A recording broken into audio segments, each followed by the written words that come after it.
Maintenant, nous allons personnaliser l'interface d'Adobe Illustrator. Pour ce faire, je vais venir ici sur Édition, Préférences, Générales. Et là, on a toute l'avance de Adobe Illustrator. On peut venir n'importe où on souhaite, selon les textes qui sont écrits, correspondant à des options, modifier ce qu'on souhaite par rapport à ce qu'on veut pour notre espace de travail. Je vais venir par exemple ici, utilisateur, et je peux modifier la couleur de l'espace. Je peux modifier la couleur de l'espace général d'Adobe Illustrator. Je peux le mettre aussi en gris un peu plus clair. Ou alors, si vous aimez les couleurs sombres, je peux venir le rendre un peu plus sombre comme ça. On a ici couleur de la zone de travail. Faire correspondre de l'interface d'utilisateur. Ou alors, je peux cliquer tout simplement sur du blanc. Et voilà, j'ai du blanc partout. Je n'ai plus de gris. Je vous recommande de faire correspondre pour éviter d'avoir les problèmes de vue. Parce que si vous utilisez du blanc, ce serait très facile pour vous de perdre de la vue. Mais si vous utilisez des couleurs un peu plus sombres comme ça, c'est un peu plus apaisant, c'est mat.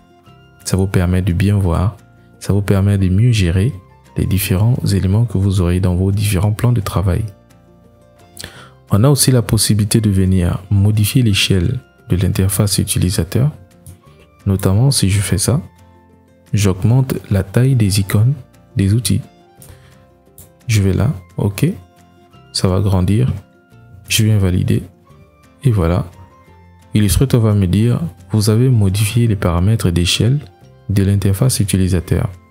Les modifications prendront effet au redémarrage d'Illustrator. Voulez-vous relancer Adobe Illustrator maintenant? Moi, je vais dire non. Ce n'est pas une priorité pour moi. Le but, c'est de vous montrer comment est-ce que on peut modifier tout cela. Donc, vous irez dans Préférences, Général. Vous allez sélectionner les paramètres qui vous conviennent, notamment l'unité ici. Je vais mettre par exemple le pixel. À chaque fois que je vais démarrer Illustrator et que j'aurai envie de créer un document, il va tout simplement me proposer le pixel comme unité principale.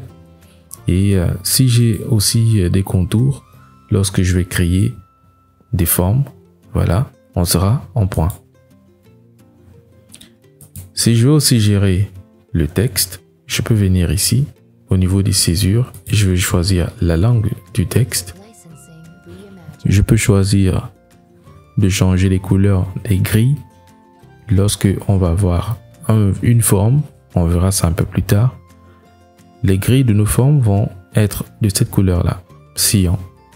Donc je peux choisir de changer ces couleurs directement ici, si je veux. Mais ce n'est pas une urgence, ce n'est pas aussi important. Donc on va tout simplement annuler cela.